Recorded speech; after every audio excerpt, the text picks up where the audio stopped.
Hello. I am getting ready to start a recipe out of this book right here, My Life in Recipes, Food, Family, and Memories by Joan Nathan.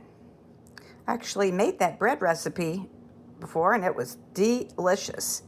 Anyway, today I'm just going to make a batch of cookies, but I wanted to show you.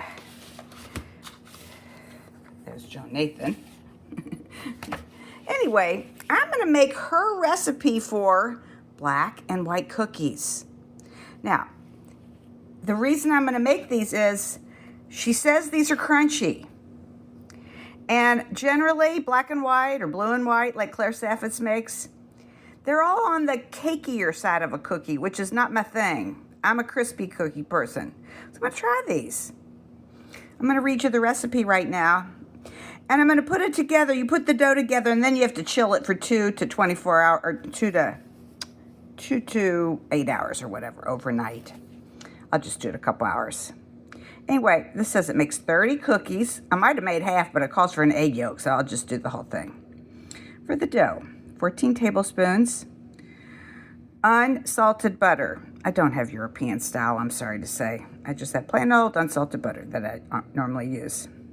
3/4 a cup or 150 grams of sugar, 1 large egg yolk, a teaspoon of vanilla, a half a teaspoon of kosher salt, and 2 cups or 250 grams of unbleached flour.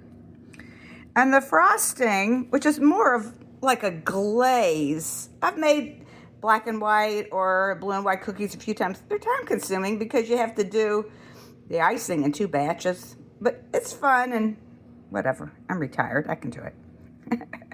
Okay, the frosting, it says 2.5 cups or 288 grams of confectioner's sugar, 1 tablespoon of corn syrup, a half a teaspoon of lemon juice, 2 teaspoons of vanilla extract, 1/4 cup or 21 grams of high quality, unsweetened Dutch processed cocoa.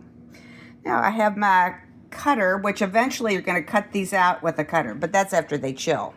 Here's my weighed out flour, which was 250 grams. And then in there I added my salt, which was half a teaspoon of kosher salt.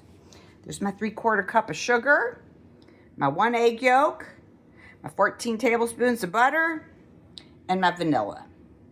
So when I get the dough batter kind of mixed together, I'll get back with you and show you what it looks like. It says to separate it into 2 balls and then refrigerate it. So at that point, we'll take a little break.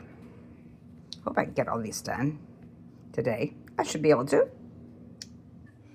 In my mixer, we have the butter, the sugar, the egg yolk, and the vanilla.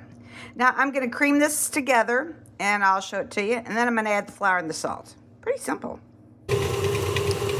Okay, here's my butter. It's creaming. I scraped the bowl once. I might do it one more time, then I might add the flour to it. Here's my cookie dough with the flour and the salt mixed in. And it says if it won't stick together to add a little cold water, but I already felt it and I think it's going to stick together. And then I'm going to form it in 2 balls and wrap it in plastic. I'll show you that when I get it done before I put it in the refrigerator. Okay, here's my 2 balls of cookie dough wrapped up in plastic. Going to put them in the fridge. See you back in a few hours. Well, I kind of forgot to show you. I rolled out this dough. This is the first ball. I rolled it between 2 pieces of wax paper with some flour on there. Let's see if this works. I don't know. Theoretically, I'm supposed to get 15 cookies out of this. I'll show you when I cut them and put them on the sheet pan. Well, here's the first batch of cookies I took out. I think I got them too thin, but that'll make them nice and crispy. So I got a lot more out of it than I was supposed to. I'll tell you how many at the end here. Got the second batch in the oven, then I'll have a few more after that. That one in the middle is dark.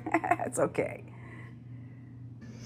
Okay, I've got a lot more cookies than 30. I have 30, 33, and 9. 42.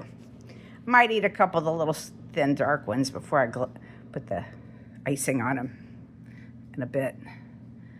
So they should be nice and crispy because they're so thin. So I'll be back later to glaze these.